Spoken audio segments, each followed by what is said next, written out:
లేకుంటే పేపర్ కూడా రామమాత్రమే పట్ల కాంగ్రెస్ అధ్యక్షుడు అంటున్నారు.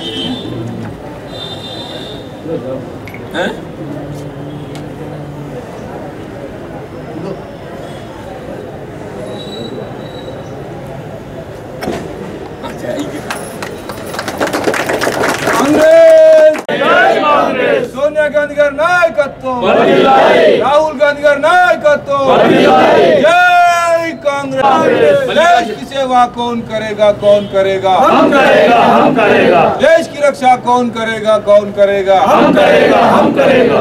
मल्लिकार्जुन खड़गे गारी नायकत्व।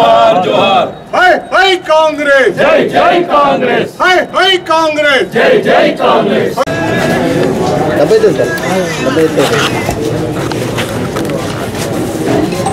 जाग रहेगा हिंदुस्तान, माँ बेटा का बलिदान। कांग्रेस पार्टी जय कांग्रेस, जय कांग्रेस, जय कांग्रेस। देश की सेवा कौन करेगा, कौन करेगा? हम करेगा, हम करेगा। देश की रक्षा कौन करेगा, कौन करेगा? हम करेगा, हम करेगा। कांग्रेस पार्टी कांग्रेस पार्टी सोनिया गांधी गारी नायकत्व, राहुल गांधी गारी नायकत्व, मल्लिकार्जुन खड़गे गारी नायकत्व, जय कांग्रेस, जय कांग्रेस।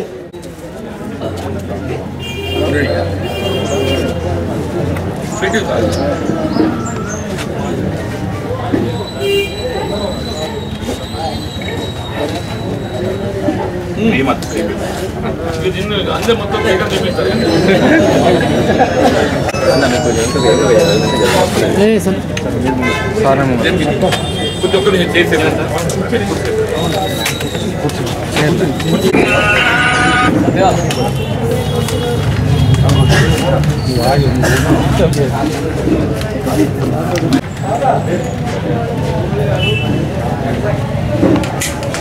మెల్ల మెల్ల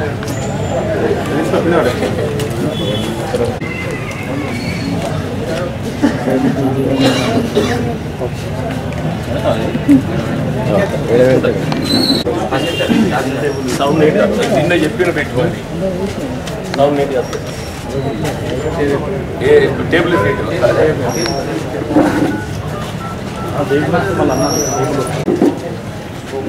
ఈరోజు కాంగ్రెస్ పార్టీ ఆవిర్భావ దినోత్సవాన్ని పురస్కరించుకొని తెలంగాణ రాష్ట్రంలో దశాబ్ద కాలం తర్వాత ఆనాడు ఏ విధంగానైతే దశాబ్దాల తరబడి ఆంగ్లేయుల పాలనలో మగ్గి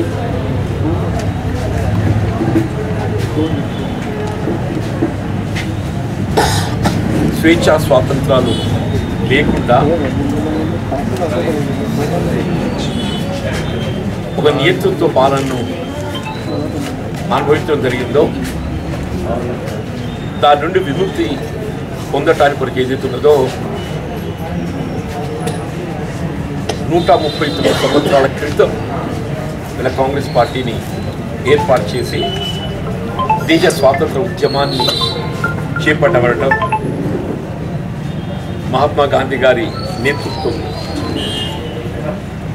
ఇవాళ వాస్తవంగా ఆనాడు దేశానికి స్వాతంత్రం లభించడం ఉద్యమంలో కాంగ్రెస్ పార్టీ పోషించిన పాత్ర ముఖ్యంగా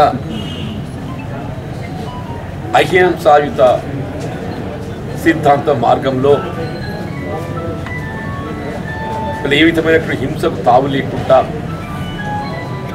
భారతదేశానికి స్వాతంత్రం సిద్ధింపచేయడం జరిగిందో అందులో పండిత్ జవహర్లాల్ నెహ్రూ గారు, మహాత్మా గాంధీ గారు, సుభాష్ చంద్రబోస్ గారు, అబుల్ కలాం ఆజాద్ గారు, వల్లభాయ్ పటేల్ గారు, ఈ విధంగా ఎందరో మహానుభావుల ఉద్యమ ఫలితంగా దేశానికి స్వాతంత్రం పొందడం జరిగింది. ఆ స్వాతంత్రానికి ఏదైతుందో అర్థం పొందే విధంగా దేశ స్వాతంత్రానంతరం దేశ సమగ్రతకు ఐక్యతకు ప్రాణాలు అర్పించి ఈ దేశ సమగ్రతను కాపాడినటువంటి ఒక మరి ఘనత గొప్పతనం కాంగ్రెస్ పార్టీగా ఉంటుందని చెప్పాలి తప్పదని చెప్పారు. ఇలా స్వర్గీయ ఇందిరాగాంధీ గారు ప్రధానమంత్రి ఉండగా ఈ దేశాన్ని ఖలిస్తాన్ ఉగ్రవాదులు అంటే ఏ విధంగా ముక్కలు చేయాలని చెప్పని తలెత్తడం జరిగిందో దాన్ని నిలువరింపు చేయడానికి కొరకు ఏదైతుందో తన ప్రాణానికి ముప్పు వాటిల్లుతుందని చెప్పని ఊహించి కూడా ఈ దేశ సమగ్రతను కాపాడడం ఒక ప్రధానమంత్రిగా తన బాధ్యతగా భావించి మరి ఆనాడు ఖలిస్తాన్ ఉగ్రవాదుల ఏరివేతలో ఆమెకు దృఢ నిశ్చయంతో నిర్ణయం తీసుకోవడంతో చివరికి మరి ఆమె ప్రాణాలు కోల్పోవడం జరిగినటువంటి విషయం. అట్లాగే శాంతి మార్గం ఏర్పరచడంలో భాగంగా భారతదేశానికి పొరుగు దేశాలైనటువంటి శ్రీలంక లాంటి దేశాల్లో కూడా శాంతిని నెలకొల్పడానికి శ్రీలంకలో ఎల్టీటీ ఉగ్రవాదులను అణచడంలో భాగంగా భారత దళాలను శ్రీలంకకు పంపడంతో మరి ఎల్టీటీ ఉగ్రవాదులు ఒక కక్షపూరితంగా రాజీవ్ గాంధీ గారిని ఈ విధంగా మరి వారి బలి తీసుకోవడం జరిగిందో మనకు తెలియదు కాదని చెప్పండి. మనం గమనించాల్సింది మన దేశ స్వాతంత్రానంతరం కూడా ఈ దేశ సమగ్రత కొరకు ప్రాణాలు అర్పించినటువంటి యొక్క త్యాగమూర్తులు కేవలం కాంగ్రెస్ పార్టీకే పరిమితమైందని చెప్పక తప్పదని చెప్పి రాజీవ్ గాంధీ గారి బలైన తర్వాత సోనియా గాంధీ గారు వాస్తవం ఒక విదేశీ వనితగా ఆమెను ముద్రించాలని ప్రయత్నం చేసినప్పటికీ కూడా ఆమె ఏమాత్రం చలించకుండా ఆమె భారతదేశ మెట్టు బిడ్డగా వీళ్ళ ఏ దేశ సమగ్రత కొరకు తన భర్త రాజీవ్ గాంధీ గారు అత్త ఇందిరమ్మ గారు మరి ప్రాణాలు అర్పించడం జరిగిందో ఆ దేశ సమగ్రతను ఐక్యతను లౌకిక వాదాన్ని కాపాడడం తన వంతు బాధ్యతగా భావించి వీళ్ళ కాంగ్రెస్ పార్టీని నిలబెట్టడంలో ఏదైతుందో ఆమె చూపుతున్నట్టు ఒక నిష్ట మనం అందరం గమనిస్తున్నామని చెప్పండి. ఇక తెలంగాణ రాష్ట్ర ఏర్పాటులో కూడా వాస్తవం చెప్పట్టుండే వీళ్ళ దశాబ్దాల తరబడి నలుగుతున్నటువంటి ఈ తెలంగాణ రాష్ట్ర ఏర్పాటు అంశానికి ఒక శాశ్వత పరిష్కారం చూపెట్టాలనేటువంటి ఒక భావనతోని ప్లే విద్యార్థులు నిరుద్యోగ యువత ఆత్మత్యాగాలు బలిదానాలకు ఒక ముగింపు పలకాలనేటువంటి ఒక భావనతోని 25 స్థానాలు ఉన్నటువంటి ఒక సీమాంధ్ర రాయలసీమలో కాంగ్రెస్ పార్టీ ఉద్యమం ఊహించి కూడా కేవలం 17 స్థానాలకే పరిమితమైనటువంటి తెలంగాణ రాష్ట్రాన్ని మొగ్గుతూకినటువంటి ఒక మరి గొప్ప నాయకురాలు సోనియా గాంధీ గారికి చెప్పాలి తప్పని చెప్పాలి. తెలంగాణ రాష్ట్రం ఏర్పాటు కాబడటం తెలంగాణ రాష్ట్రం ఏర్పడ్డ తదుపరి మళ్ళీ ఏ ఉద్యమ లక్ష్యాల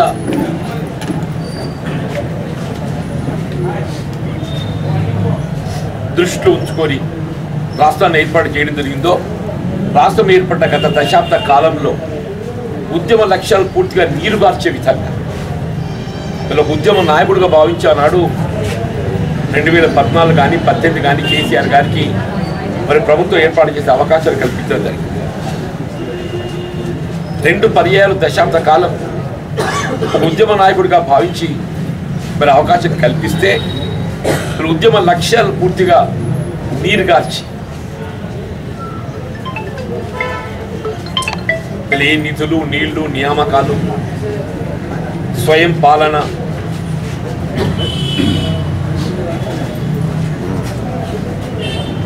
అన్నింటిని కూడా నిర్లక్ష్యం చేసి కేవలం ఒక కుటుంబ పాలనకు పరిమితమయ్యే విధంగా ఒక నియంత్రణతో ధోరణితో ఏ విధమైన సామాజిక స్ఫూర్తి లేకుండా మరి గత దశాబ్ద కాలం తెలంగాణ రాష్ట్రాన్ని అప్పుల ఊబిలోకి నెట్టడం మనం స్వయంగా గమనిస్తామని చెప్పండి. మరి కేవలం 60,000 కోట్ల అప్పుతో ఉన్న ఏర్పడ్డ తెలంగాణ రాష్ట్రం వల్ల 7 లక్షల కోట్ల అప్పుకు చేరుకోవటం ఇవన్నీ కూడా ప్రజలు ఏదైతుందో మరి నియంత్రిత పాలనకు ఒక ముగింపు పలకాలి, ఒక మార్పు రావాలనేటువంటి ఒక భావనతోని ఆ మార్పు కోరుకోవడంలో భాగంగా ఇక్కడ తెలంగాణ రాష్ట్రాన్ని ఏర్పాటు చేసినటువంటి కాంగ్రెస్ పార్టీ సోనియా గాంధీ గారి నాయకత్వాన్ని బలపరిచే విధంగా కాంగ్రెస్ పార్టీకి అవకాశం కల్పించింది. అందులో భాగంగా ఏదైతుందో ఎన్నికల్లో ప్రధానంగా ఏదైతుందో తెలంగాణ రాష్ట్రం ఏర్పాటుతో ఒక ప్రధానమైనటువంటి 6 సంక్షేమ కార్యక్రమాలు అమలుకు ప్రాధాన్యత ఇవ్వడం జరుగుతుందనే విధంగా మరి ఎన్నికల్లో కాంగ్రెస్ పార్టీ పేర్కొనడం జరిగిందో ఆ 6 సంక్షేమ కార్యక్రమాల అమలుకు సంబంధించి ఒక 100 రోజుల్లో ఆ కార్యక్రమాన్ని అమలు చేసే దిశగా ఒక ప్రణాళిక ఆనాడు 2004లో ఏదైతుందో మరి ఉమ్మడి రాష్ట్రంలో ప్రభుత్వం ఏర్పడ్డ 24 గంటల్లో ఉచిత విద్యుత్ కార్యక్రమాన్ని అమలు చేసిన ఘనత ఉన్న కాంగ్రెస్ పార్టీ మరి వైఎస్ రాజశేఖర గారి దగ్గర మనకందరికీ తెలియదు కాదు. అదేవిధంగా మన 7th నాడు ఏదైతుందో రాష్ట్రంలో కాంగ్రెస్ పార్టీ ప్రభుత్వం ఏర్పాటు చేస్తే 48 గంటల్లో 9th of December Sonia Gandhi గారి యొక్క జన్మదినాన్ని పురస్కరించుకొని వీళ్ళ మహిళలకు ఒక ఆర్థిక స్వేచ్ఛ కల్పింపబడే విధంగా, ఒక ఆత్మస్థైర్యం కల్పింపజేయబడే విధంగా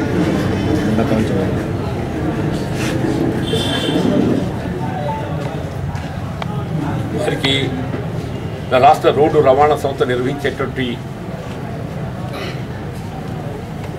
బస్సుల్లో ప్రయాణం ఉచితంగా సౌకర్యం కల్పింపజేయటం ఇక్కడ వాస్తవంగా ఇది ఎవరు ఊహించింది కాదు.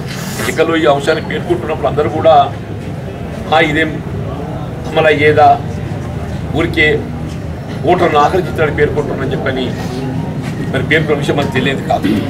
ఒక 48 గంటల్లో మహిళలకు ఏదైతుందో ఒక స్వేచ్ఛ కల్పింపజేయబడే విధంగా వారి వల్ల ముఖ్యంగా విద్యార్థినులు చెప్పట్టు ఇందులో ప్రధానంగా మనం ఏమనుకుంటున్నామంటే గ్రామీణ ప్రాంత మహిళలకి దీన్ని ప్రధానంగా వినియోగించుకుంటారని చెప్పి అనుకుంటున్నాం. నా దృష్టిలో దీన్ని అత్యధికంగా వినియోగించుకున్న వాళ్ళు విద్యార్థులు, పాఠశాల కళాశాల విద్యార్థులు చెప్పండి. లక్షల సంఖ్యలో చెప్పండి.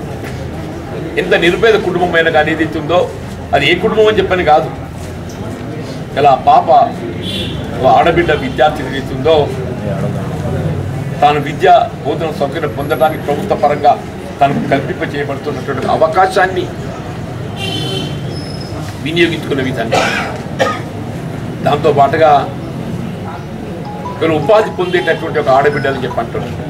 ఇలా ప్రభుత్వ పరంగా ఉద్యోగ అవకాశాలు పొందేటటువంటి ఒక ఆడబిడ్డలు ఒకవైపు అయితే, ప్రైవేట్ సెక్టర్లో మనం గమనించే సర్వీస్ సెక్టర్ ఏదైతుందో మీరు ఎక్కడ చూసినా ఆడబిడ్డలే సేవలు అందిస్తుంది. వాళ్ళు సర్వీస్ సెక్టర్ వారికి రవాణా భారం అనేది లేకుండా చేయబడే విధంగా వాటితో వాళ్ళు కాంట్రాక్ట్ అవుట్సోర్సింగ్లో సేవలు అందిస్తున్నటువంటి యొక్క ఉద్యోగిని వాళ్ళు అంగన్వాడీ కానీ లేక ఆశా వర్కర్లే కానీ ఏఎన్ఎంలే కానీ యు టేక్ ఎనీబడి ఇవాళ ప్రభుత్వానికి కళ్ళు చెవుల్లాగా కనబడేది ఈ ఆడబిడ్డలు చెప్పక తప్పని చెప్పండి. వారికి అందరికీ ఉచిత రవాణా సౌకర్యం కల్పింప చేయబడటం, అట్లాగే గ్రామీణ ప్రాంత మహిళలు కానీ అందరికీ కూడా ఒక విధమైనటువంటి ఒక ఆత్మస్థైర్యం కలిగించేటువంటి అంశంగా దీన్ని సంతోషంగా మన జీవితాలు పెట్టడం. ఇలా ప్రభుత్వం ఏర్పడి వాళ్ళు 20 days 20 దినాలు గడిచింది. 21 దినం వాళ్ళు 21 దినం అని చెప్పారు. 7th నాడు ప్రభుత్వం ఏర్పాటు చేస్తే 21 దినం అని చెప్పారు. కొంచెం ఇంతవరకు ఏ రాష్ట్రంలో ఏ ప్రభుత్వం కూడా ఇంత త్వరితగతిలో ఏదైతుందో ఎన్నికలు చేసిన వాగ్దానాలు అమలు చేయడానికి కార్యక్రమానికి ఒక రూపించినటువంటి ఒక ప్రభుత్వాన్ని నేను గమనించలేదు చెప్పాను. ఇలా ప్రజాపాలనని ప్రజా ముంగిట్లోకి ప్రజాక్షేత్రంలోకి అధికార యంత్రాంగాన్ని పోయే విధంగా చెప్పండి. వారి యొక్క సమస్యలను నివేదిక రూపంలో విజ్ఞప్తి రూపంలో సేకరించటం వీళ్ళ ప్రభుత్వం అమలు చేతలు పెట్టే ఒక ప్రధానమైనటువంటి ఒక లబ్ధి వీళ్ళు మనం గమనిస్తున్నాం. అక్కడ వీళ్ళ గృహజ్యోతే కానీ, చేయూత కారమే కానీ, రైతు భరోసా కానీ,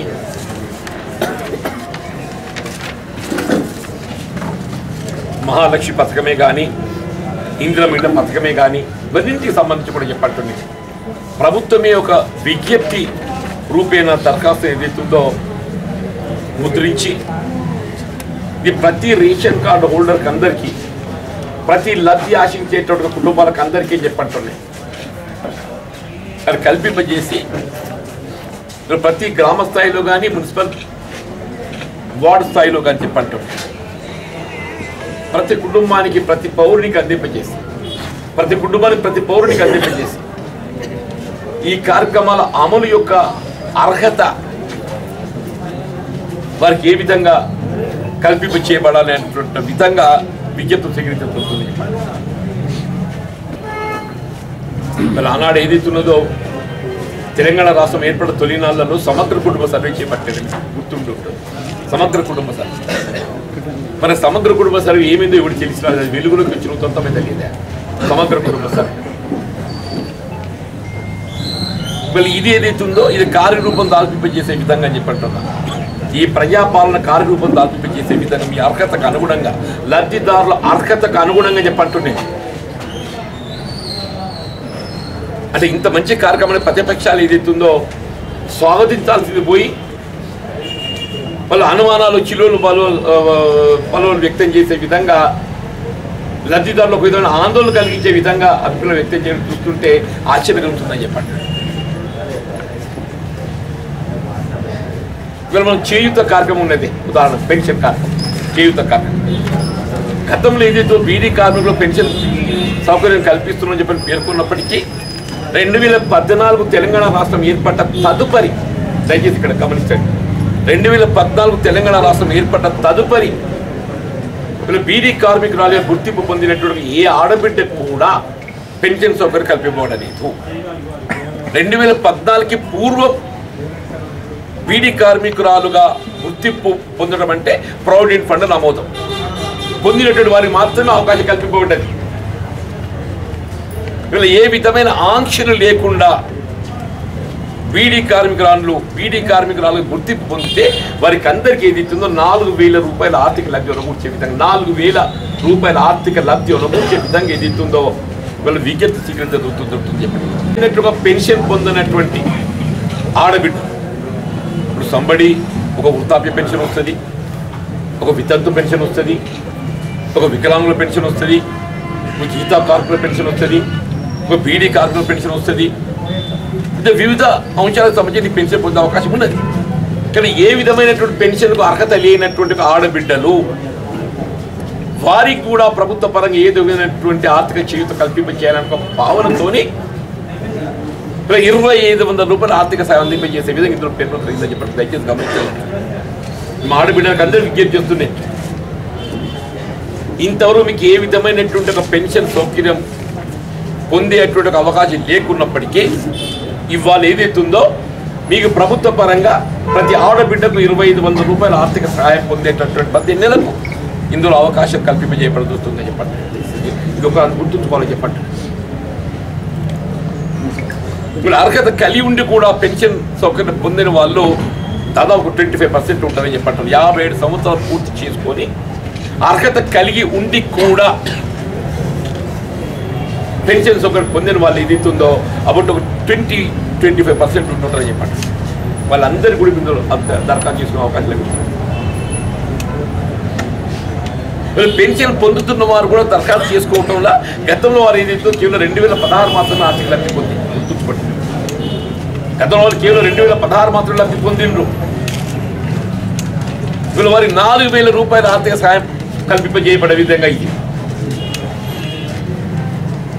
నాకు ఆశ్చర్యం ఏంటంటే ఎన్నికల సమయంలో ఏ విధంగా లబ్ధిదారులు ఏదైతుందో పెన్షన్ లబ్ధిదారుల్లో ఒక విధమైన ఒక ఆందోళన సృష్టించి ఓటర్లను బాధ్యపెట్టి ఆకర్షించేటువంటి ఒక ప్రయత్నం చేయడం జరిగిందో వీళ్ళ ఓటర్ దయచేసి లబ్ధిదారులు అందరూ కూడా వీళ్ళకు స్వేచ్ఛ లభించిందని చెప్పంటారు. మీరు ఏ రాజకీయ ఒత్తిడిలో లొంగవలసిన మీరు ఏ రాజకీయ ఒత్తిడిలో లొంగవలసిన అవసరం లేదు. కేవలం ఈ అర్హత ప్రాతిపదికన మీకు ప్రభుత్వం అమలు చేతలు పెట్టే ఒక సంక్షేమ కార్యక్రమాల యొక్క లబ్ధి మీకు కల్పింపజేయబడుతుంది. ఇది ఒక చేయూతగా పరిమితం కాకుండా వీళ్ళ గృహ చేయూత 200 యూనిట్ల వరకు అని చెప్పంటుంది. 200 యూనిట్ల వరకు అని చెప్పంటుంది.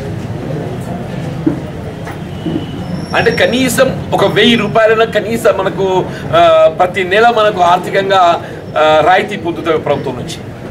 ప్రతి యూనిట్కు ఐ బిలీవ్ 5 రూపాయలు 20 పైసలు ఇంత ఉంటుంది ప్రతి యూనిట్. 200 యూనిట్లు అంటే 200 ఇంటూ 5 అంటే కనీసం ప్రతి కుటుంబానికి 1000 రూపాయలు విద్యుత్తు గృహజ్యోతి ద్వారా ఇదితో ప్రతి కుటుంబానికి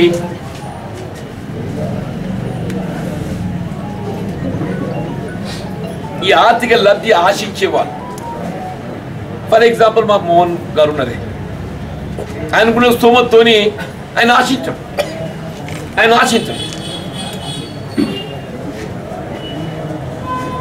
అంత మాత్రాన్ని ఏదైతుందో కార్యక్రమం అనేది ఉందో అర్హతకు అనుగుణంగా లబ్ధి కోరుకునేవారు అందరూ దరఖాస్తు నమోదు చేసుకోవాలి. The very purpose of it is I'm telling. అట్లా సిలిండర్, గ్యాస్ సిలిండర్ కొద్దిమంది ఉన్నత వర్గాలు ఏదైతుందో ట్యాక్స్ పేయర్సే కానీ వాళ్ళు ఈ 500 రూపాయల కొరకు ఎందుకు ఆశించిన వాళ్ళకి కావాలని చెప్పి వదులుకునే వాళ్ళు ఉంటాయి చెప్పండి. గత ప్రభుత్వం కూడా కొన్ని సందర్భాల్లో పేర్కొన్నది, మేము వదులుకుంటున్నాం అని చెప్పాను. సిలిండర్ లబ్ధి అర్హత కలిగి ఉండి కూడా ఏదైతుందో ఎవరైనా వదులుకునే వాళ్ళు ఉన్నట్టయితే ఇట్ ఈస్ లెఫ్ట్ దెమ్. ఆశించే వాళ్ళు మాత్రం తప్పక అప్లై చేసుకోవాలి.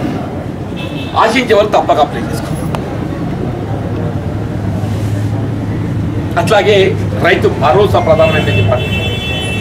కొద్దిమంది ఏదైతుందో మా మిత్రులు టీఆర్ఎస్ నాయకులు ఏదైతుందో గతంలో మేము రైతు బంధు ఏ విధమైనటువంటి ఆంక్షలు లేకుండా ఇచ్చిన ఎవరికంటే వాళ్ళకి ఇచ్చిన చెప్పారు. నిజమే ఇచ్చినావు, ఆయన ఎందుకు ఇవ్వలేదు? పుట్టలకు ఇచ్చినావు, భూస్వాములకు ఇచ్చినావు, సాగులో లేని భూములకు ఇచ్చినావు, రియల్ ఎస్టేట్ వ్యాపారాలకు ఇచ్చినావు. ఇవ్వలేము ఏమిటంటే ఇవ్వలేము అనటం లేదు. రియల్ ఎస్టేట్ వ్యాపారాలకు ఇచ్చినావు, పుట్టలకు ఇచ్చినావు. భూమి లేక కేవలం నమోదు చేయబడ్డటువంటి ఒక వారికి కూడా ఇచ్చినావు. ఇవాళ ప్రభుత్వం కల్పించేటటువంటి ఏ రాయితీ అయినా ఇది ప్రజల నుండి పన్ను ద్వారా సేకరించబడ్డ నిధుల నుండి మనం ఖర్చు చేస్తామే.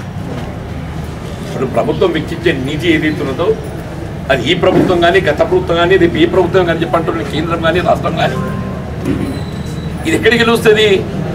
ప్రజలచే పన్ను రూపేణ వసూలు చేయబడ్డటువంటి ఒక డబ్బే కదా. That must be utilized properly. It should not be misused. అర్హత లేకుండా కల్పింపజేయడం ఎంతవరకు దాన్ని మీరు సమర్థించుకుంటారా? మీరు అర్హతకు అనుగుణంగా ఏదైతుందో దరఖాస్తు చేసుకోవాలని చెప్పి కోరుతున్నాం. నిజంగా సాగు చేసేటటువంటి రైతు ఏదైతుందో అప్లై చేసుకుంటాడు. నిజంగా సాగు చేసుకునే రైతు ఎవరైనా అప్లై చేసుకుంటాడు.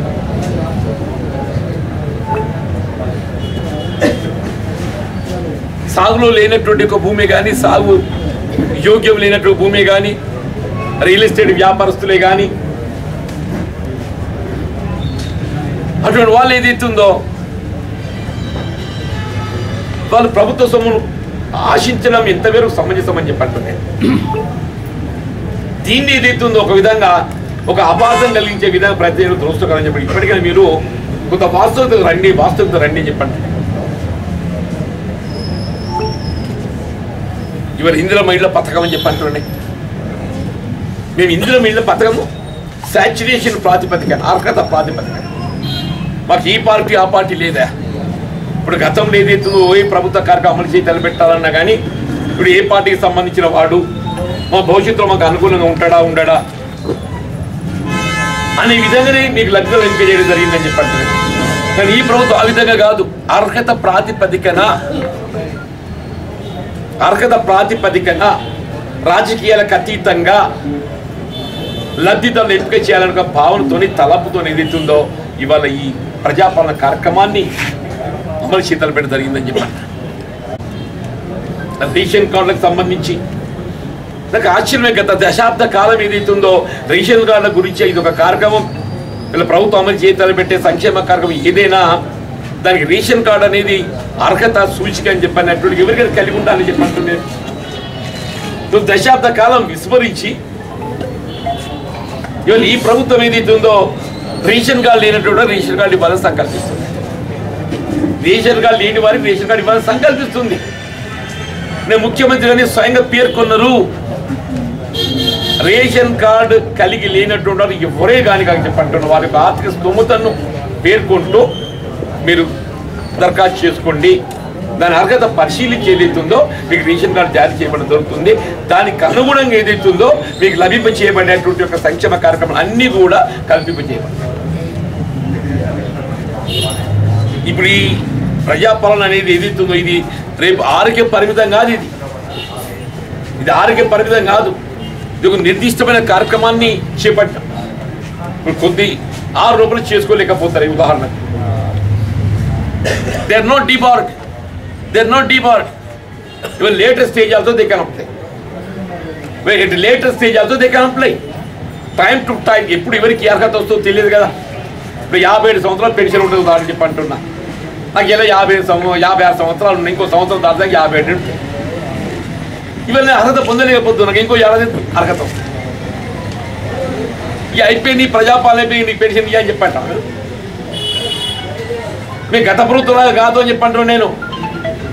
బీడీ కార్మికులు ఏదైతుందో ఎట్లెట్లయితే వాళ్ళు ప్రావిడెంట్ ఫండ్ నమోదు చేసుకోవడం జరుగుతుందో దాని నమోదుకు అనుగుణంగా ఇట్స్ ఎ కంటిన్యూస్ ప్రాసెస్. మీకు అర్హత ఎప్పుడు వచ్చినా ఆ అర్హతకు అనుగుణంగా ఏదైతుందో ఈ లబ్ధి మీకు కల్పింపజేయబడడం జరుగుతుంది.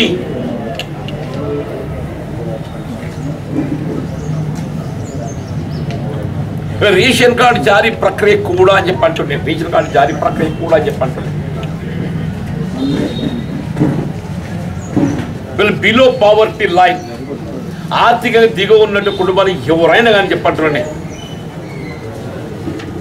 వారు ప్రభుత్వం అమలు చేయదలపట్టే సంక్షేమ కార్యక్రమాలకు సూచిక అయినటువంటి ఒక రేషన్ కార్డు మంజూరి పొందటానికి వారికి ఆల్వేస్ ఈ ప్రభుత్వం డోర్స్ ఓపెన్ పెట్టింది. మీకు ఎట్లెట్లా రేషన్ కార్డు జారీ చేయబడ్డం జరుగుతుందో దానికి అనుగుణంగా ఏదైతుందో పరిశీలించి మీ అర్హతకు అనుగుణంగా మీకు లబ్ధి అనుకుంటాం. కాబట్టి మీరు ఏ విధంగా ఆందోళన గురి కావాల్సిన అవసరం లేదు. ఇలా ప్రతిపక్షాలు ఏదైతుందో వాళ్ళకి ఎక్కడి నుంచి వాళ్ళకి ఏం చేయాలో తోచలేదు. మరి ఇదేంద్రా 2 రోజులకే బస్ ఫ్రీ అన్నాడు, 20 రోజులకి ఏదైతే మొత్తం కార్యక్రమం అమలు చేస్తా అని చెప్పి అన్నాడు. వీళ్ళు పెళ్లి చేసుకున్న ఆడబిడ్డలు తులం బంగారం ఏమైంది అంటాడు. కొన్ని మొదలు పెట్టలేక తులం బంగారం ఏమైందండి. మా ప్రభుత్వం ఏర్పడ్డది 7th నాడు ఏర్పడ్డదా, 7th of December ఏర్పడింది కాంగ్రెస్ ప్రభుత్వం. 7th of December తదుపరి ఎవరు పెళ్లి చేసుకున్న ఆడబిడ్డలు ఆ కుటుంబాన్ని ఆదుకోవడానికి కొరకు ఏదైతే ₹1,00,000తో పాటు తుల బంగారం ఆర్థిక సంబంధం చేయడం జరుగుతుంది. ఇది 6 గ్యారెంటీల పరిమితం ఇప్పుడు కార్యక్రమం కొనసాగుతుంది. ఇప్పుడు కొనసాగే కార్యక్రమం ఏదైతుందో 6 గ్యారెంటీలకు పరిమితమై కొనసాగుతున్నది. ఈ 6 గ్యారెంటీలకు అదనంగా ఏదైతుందో మా ఎన్నికల ప్రణాళిక చాలా ఉన్నది, పెద్దగా ఉంది. ఆ మొత్తం ఎన్నికల ప్రణాళిక ఎంత అమలు చేయబడితే మాకు ఎదురుగా ఏ రాజకీయ పార్టీ ఉండదు చెప్పి అంటున్నా.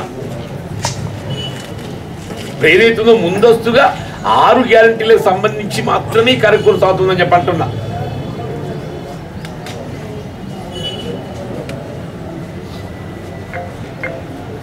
ఇలా విద్యార్థులకు ఫీజు రియంబర్స్మెంట్ రాయితీలు మీరు సంవత్సరాల తరబడి బకాయిలు పెట్టిందా? ఇవాళ మీరు మాట్లాడతారు సంవత్సరాల తరబడి బకాయిలు పెట్టి నిరుద్యోగ యువత పెన్షన్ ఇవాళ ఆలోచన కలిగిన అదే నీకు ఉద్యోగం ఇవాళ ఆలోచన కలిగిందా? మేము రేపు సంవత్సర కాలంలో 2 లక్షల ఉద్యోగాలు నింపాలని చెప్పని ప్రణాళిక రూపొందిస్తున్నామని చెప్పాను. సంవత్సర కాలంలో 2 లక్షల ఉద్యోగాలు భర్తీ చేసే విధంగా కార్యక్రమాన్ని రూపొందిస్తున్నామని చెప్పంటాడు. ప్రతి సంవత్సరం 1 లక్ష ఉద్యోగాలు భర్తీ చేయాలని కార్యక్రమం రూపొందిస్తున్నామని చెప్పంటుండే. అంటే 5 సంవత్సరాల కాలంలో 6 లక్షల ఉద్యోగాలు భర్తీ చేయబడుతుంది. దీనికి అదనంగా స్వయం ఉపాధి కార్యక్రమాలు కూడా అమలు చేయబడతామని చెప్పంటుండే. దీనికి అదనంగా స్వయం ఉపాధి కార్యక్రమాలు కూడా అమలు చేయబడతామని చెప్పంటుండే.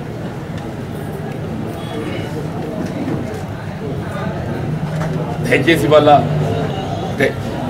రేవంత్ రెడ్డి గారు ముఖ్యమంత్రి బాధ్యత చేపట్టి తదుపరి ఏదైతే ఉందో నా అనుభవం చెప్పిన సుదీర్ఘ ప్రజా జీవితం అనుభవంలో ఇంత త్వరితగతిన ఏదో ప్రభుత్వం ఏర్పాటు చేపట్టినటువంటి యొక్క 3 వారాల్లో మరి ఇన్ని కార్యక్రమాలు అమలు చేయాలని తలపెట్టడం అనేది మేము అప్పుడు 4లో ఫ్రీ పవర్ కూడా అమలు చేసినామే. 4 మీద అమలు చేసి ఫ్రీ పవర్ అమలు చేసామని చెప్పండి. మీ తదుపరి క్షేత్రస్థాయిలో ధాన్యం సేకరణ కానీ ఇవన్నీ తదుపరి క్రమేపీ వచ్చినాయి. ఈ రాజీవ్ ఆరోగ్యశ్రీ కానీ ఆనాడు ఇవన్నీ క్రమేపీ వచ్చినాయి, టైం టు టైం వచ్చినాయి. ఇవాళ ఏదైతుందో మీకు with in a period of 100 days ఏదైతుందో 100 రోజుల లోపల విద్యా వైద్యంతో పాటుగా సంక్షేమ కార్యక్రమాలకు సంబంధించి కానీ రైతు భరోసా ఏ ఎకరా 15,000 రూపాయలు ఆర్థిక సాయం అందించాలని చెప్పని భావించడం దొరుకుతుందో ఆ రైతు భరోసాకు సంబంధించి కూడా అని చెప్పండి. ఇందులో specific పేర్కొన్నాం Rythu Bharosa is the part of it. మరి ఎవరు ఏ విధమైనటువంటి ఒక అంటే వాస్తవం ఏదైతుందో దీన్ని సద్వినియోగం చేసుకోవాలి. ఎవరైనా సద్వినియోగం చేసుకోవాలి. ఫర్ ఎనీ రీజన్ అది కూడా స్పష్టత ఇస్తున్నాను. ఫర్ ఎనీ రీజన్ అందుబాటులో లేక ఈ 6 లోపల దరఖాస్తు చేసుకోలేకున్నా కానీ ఇది కాలం పరిమితి కాదు. తదుపరి కాలంలో కూడా మీ అర్హతకు అనుగుణంగా మీకు లభింప చేయబడేటువంటి యొక్క సంక్షేమ కార్యక్రమానికి విజ్ఞప్తి చేసుకోవచ్చు. మీరు ఏ విధంగా ఆందోళన గురి కావాల్సిన అవసరం లేదు అని చెప్పండి. దయచేసి మిత్రులు ఎవరైనా కానీ ఏదైతుందో ఇలా ప్రభుత్వం అమలు చేసి తలపెట్టినటువంటి కార్యక్రమానికి మీరు కూడా సహకరించండి. సంతోషిస్తాం నాయన. ఇది ఏ విధమైనటువంటి ఒక అనుమానాలకు అవసరం లేదు నాయన. మీరు రుణమాఫీ 5 ఏళ్ళలో చేయలేకపోయారు, మీరు కూడా మాట్లాడతారా? రుణమాఫీ 5 సంవత్సరాలు చేయలేకపోయారు, మీరు కూడా మాట్లాడతారా? కట్టలేకపోయారు, మీరు కూడా మాట్లాడతారా? 5 ఏళ్ళలో నిరుద్యోగ భృతి అమలు చేయలేకపోయారు, మీరు కూడా మాట్లాడతారా? 5 ఏళ్ళలో ఉద్యోగ అవకాశాలు కల్పించలేకపోయారు, మీరు కూడా మాట్లాడతారా? కాబట్టి ప్రజలు మార్పు కోరింది. గిరణ కొద్దిగా బుద్ధిగా బెదలండి, గిరణ కొద్దిగా బుద్ధిగా బెదలండి చెప్పండి. నేను రాష్ట్రాన్ని మొత్తం అప్పులు ఊపులు ఇంటడమే కాకుండా మా శ్వేతపత్రం అబ్బకొడుకు చెమటోడ్చిందా. నేను పట్టి గారు మంచిగా చెప్పిన బాబామ్మలు ఇద్దరు కలిసి చెమటోడ్చి సంపాదించిందని చెప్పండి. ఎన్టీపీసీకి ఎప్పుడు చెప్తుంటేనే ఎన్టీపీసీకి వెళ్ళి 4,000 మెగావాట్లు ఉచితంగా పొందే అవకాశం ఉండగా నిన్ను ఎవడు యాదాద్రి పవర్ ప్రాజెక్ట్ నెలకొల్పని చెప్పని సూచించి ఎవడిచ్చి 40,000 కోట్లు అని చెప్పిన ఎవడబ్బ సొమ్మాయి నువ్వు. అలా బొగ్గు లేదు, పిటిహెడ్లో పెట్టాలని చెప్పి ఇదే కేసీఆర్ చెప్పిండు. పిటిహెడ్ అంటే ఎక్కడ బొగ్గు లభ్యతుంటే అక్కడ విద్యుత్ ఉత్పాదన ప్రాజెక్టు ఏర్పాటు చేయాలి. ఇది కేసీఆర్ చెప్పిండే, వాడు కాదు. నువ్వు యాదాద్రిలో ఏముందని పట్టుకుపోయాడో పెట్టావు. ఇలా 40,000 కోట్ల అప్పుల భారం ఎవడి మీద మోపుతున్నావు?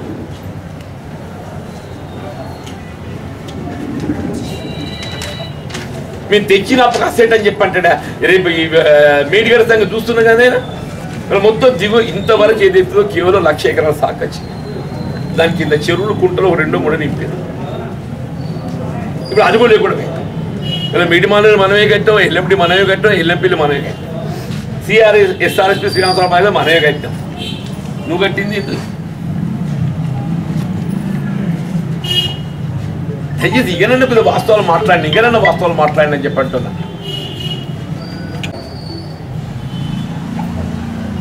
ప్రజా తీర్పు తదుపరైనా కానీ వాస్తవికతకు అనుగుణంగా మాట్లాడతారని చెప్పి భావిస్తున్నాను. ప్రజా తీర్పు తర్వాత ఇంకా కూడా అదే దూరంగా మాట్లాడతామని చెప్పానంటే ఇలా మిత్రులు ఏదైతుందో నిన్నటి దాకా కాంగ్రెస్ ప్రభుత్వం వస్తే పెన్షన్ రద్దు అవుతాయి, కాంగ్రెస్ ప్రభుత్వం వస్తే ఇళ్ళు రద్దు అవుతాయి. పెన్షన్ రద్దు కాదు, నువ్వు 2016 4,000 ఇవ్వబోతున్నాం. ఇదే మిత్రులు ఏం చెప్పింది నిన్నటి దాకా ఓటర్ను మభ్య పెట్టడానికి. ఇదే మా మిత్రులు ఏం చెప్పి నిన్నటి దాకా పెన్షనర్లకు కాంగ్రెస్ పార్టీ వస్తే పెన్షన్ రద్దు అవుతుంది చెప్పినా లేదన్నా. నువ్వు 2016 ఇస్తే మేము 4,000 ఇవ్వబోతున్నావు చెప్పంటున్నా. రద్దు కాదు. నువ్వు ఇంటి నిర్మాణం 3 లక్షలు ఇస్తా అని చెప్పని పేర్కొంటే మేము 5 ఇస్తామని చెప్పి అంటున్నాం. ఇంటి నిర్మాణం 3 లక్షలు ఇస్తా అని చెప్పని ఇది నువ్వు పేర్కొంటే మేము 5 ఇస్తా అని చెప్పి అంటున్నాం. మేము నువ్వు బీడీ కార్మికురాళ్ళకి ఏదైతే ఆంక్షలతో పెన్షన్ మంజూరు చేస్తే మేము ఏ విధంగా ఆంక్షలు లేకుండా బీడీ కార్మికులకు గుర్తింపబడితే చాలు మేము పెన్షన్ ఇస్తా అని చెప్పి అంటున్నాం. మేము అది ఏ ఆడబిడ్డ అయినా ప్రతి ఆడబిడ్డకు పెన్షన్ రావాలి. ప్రతి ఆడబిడ్డకు విధమైన ప్రభుత్వంకి వెళ్ళి ఆర్థిక సదుపాయం సహాయం అందింపచేయాలి. 25,000 ఇస్తా అని చెప్పి నువ్వు ఎన్నడూ కూడా ఆలోచించలేను, కళను కూడా ఊహించలేను. మేము అందరికీ పెన్షన్ ఇస్తా అని చెప్పి అంటున్నామే. ఇప్పుడు దివ్యాంగులకు 6,000, చేయూత 4,000, ఏ పెన్షన్ రానులకు 2,500. ఏందే నీకే తిప్పలేదు కదండి, అది దీని వయసు నిమిత్తం లేదు. నీకు లగమైంది 20,000 అంటే కూడా 2,500 జేబులకు వస్తాయి. అమ్మ మీరు చెప్పడానికి అమ్మాయికి పిల్ల పాప అవుతుంది, ఆమె కుటుంబం ఏర్పడుతుంది, ఆమె ప్రభుత్వంకి వెళ్ళి ఆర్థిక సహాయం కల్పింపజేయాల్సిన బాధ్యత ప్రభుత్వం మీద ఉంది. కాబట్టి ఇది ఉందో నీ వయసుతో నిమిత్తం లేదు. నువ్వు బీడీ చెయ్యకు, నువ్వు కూలినాలిగా నీకు 20,000 పెన్షన్ చెప్పండి. వ్యవసాయ కూలీలకు 12,000 అంటూ నేను ఇందులో ఉన్నది NREGS. వ్యవసాయ కూలీలకు 12,000 అని చెప్పి అంటున్నా.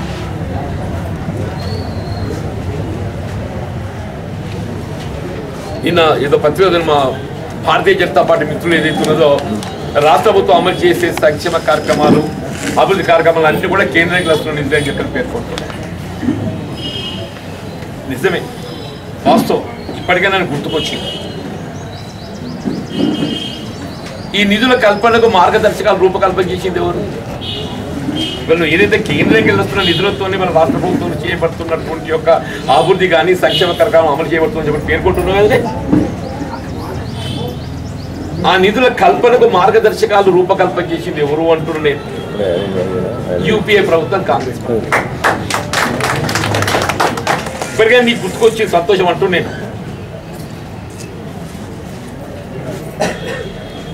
ఆనాడు ఉమ్మడి రాష్ట్రంలో కానీ ఆనాడు యూపీఏ ప్రభుత్వ హయాంలో ఏవైతే కార్యక్రమం రూపొందించబడడం జరిగిందో అవి మీరా నువ్వు ఏదో ఒక్కడి కొత్తగా చెప్పవా అని చెప్పి అంటున్నాను. మేము అలాడైతే ఏకమొత్తంగా రుణమాఫీ చేస్తే జాతీయ స్థాయిలో ఇలా రైతుకు 6,000 ఇస్తా అంటున్నాడు సంవత్సరానికి. మేము ఏకమొత్తంగా మొత్తం రుణమాఫీ చేసాం, ఏకమొత్తంగా మొత్తం రుణమాఫీ చేసిన జాతీయ స్థాయిలో. ఈయన కేవలం అంబానీ అదానీ మాత్రమే నేను రుణమాఫీ చేస్తా కానీ ఏదైతుందో రైతులకు చెయ్య. మోడీ గారి యొక్క ఆలోచన విధానం గమనిస్తున్నాం కదండి. కేవలం అంబానీ అదానీ నా మిత్రులకు మాత్రం ఏదైతుందో వాళ్ళు ఆర్థికంగా ఏదైతుందో వారికి వెసులుబాటు కల్పింపజేయడానికి, వారు ఒకవేళ నష్టాల ఊబిలోకి నెట్టబడ్డట్టయితే వారిని నష్టాల ఊబిలోకి వెళ్ళి వెలికి తీయడానికి వరకు ఏదైతుందో నేను వారికి ఆర్థిక వెసులుబాటు కల్పిస్తా అని చెప్పి అంటున్నా. NPA, నాన్ ప్రొడక్ట్ అకౌంట్ కింద వాళ్ళు డిక్లేర్ చేస్తామని చెప్పి అంటున్నా. మరి అదే రైతులు ఎందుకు డిక్లేర్ చేయవే? అంబానీ అదానికి NPA కింద డిక్లేర్ చేసినప్పుడు రైతులకు డిక్లేర్ చేయాలని చేయొద్దా? ఎందుకు నువ్వు రైతులంటే అంత వివక్షత? ఎందుకు నీ రైతులంటే అంత వివక్షత అని చెప్పి అంటుంది.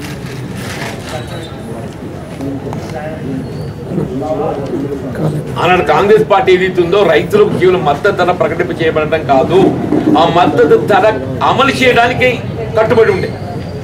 ఈ ప్రభుత్వం ఏదైతుందో మద్దతు ధర అమలు చేయడానికి ఏదైతుందో మా బాధ్యత లేదు అని అంటుంది. కేవలం ప్రకటనలకే పరిమితం అవుతుంది.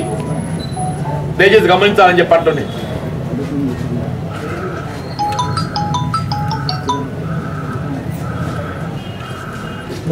ఈ దేశంలో అన్ని వర్గాల వారి సంక్షేమం కోరేటువంటి పార్టీ కేవలం కాంగ్రెస్ పార్టీని మాత్రమే చెప్పక తప్పని చెప్పారు.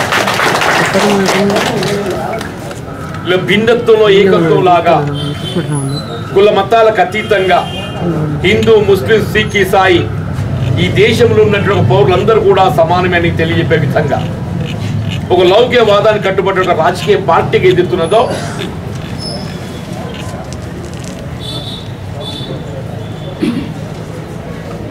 ఒక హిందూ ఏదైతుందో నేను రాముల వారి ఆలయ ప్రారంభం సందర్భంగా అక్షింతలు ఏది జగిత్యాలకు వచ్చినాయో నేను దర్శించుకొని వచ్చిన ఒక హిందువుగా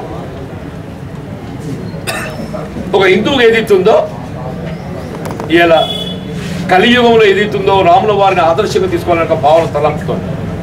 శ్రీరామచంద్రు ప్రభువును ఆదర్శంగా తీసుకోవాలనే ఒక ఆలోచన విధానానికి అనుగుణంగా పాలన అంటే ఆ విధంగా ఉండాలి, రాముల వారి పాలన ఆ విధంగా ఉండాలని చెప్పి ఆలోచన విధానానికి అనుగుణంగా వీళ్ళ కలియుగంలో రాముల వారి ఆలయాన్ని నిర్మాణం చేపట్టి దాని జీవనోద్ధరణ ఏదైతే 20 జనవరికి చేయబోతున్నామో ఆ అక్షింతలు ఏదైతుందో మొత్తం దేశమంతా దర్శనానికి పంపిణీ చేస్తున్నారు. నేను దర్శనం చేసుకోక హిందువుని దర్శనం చేసుకో. సిమిలర్ ఏ మతానికి ఆ మతం అనుగుణంగా ఎదుగుతుందో వీళ్ళు అల్లాహ్ని కీర్తించే వాళ్ళు ఉన్నారు, యేసు ప్రభువుని కీర్తించే వాళ్ళు ఉన్నారు. అల్లాహ్ని కీర్తించేవారు అల్లాహ్ని కీర్తిస్తారు, యేసు ప్రభువుని కీర్తించేవారు యేసు ప్రభువుని కీర్తిస్తారు. కాంగ్రెస్ పార్టీ ఒక లౌకిక వాదానికి కట్టుబడ్డ పార్టీ, రాజకీయ పార్టీ కాంగ్రెస్ పార్టీ. ఈ దేశంలో ఎంతవరకు ఏదైతుందో భిన్నత్వంలో ఏకత్వం సమానత్వాన్ని అమలు చేయగలిగే రాజకీయ పార్టీ కేవలం కాంగ్రెస్ పార్టీ మాత్రం చెప్పండి. ఈ ప్రజాపాలన అమల్లో మా మిత్రులు కాంగ్రెస్ పార్టీ కార్యకర్తలు అందరూ విజ్ఞప్తి చేస్తున్నారు.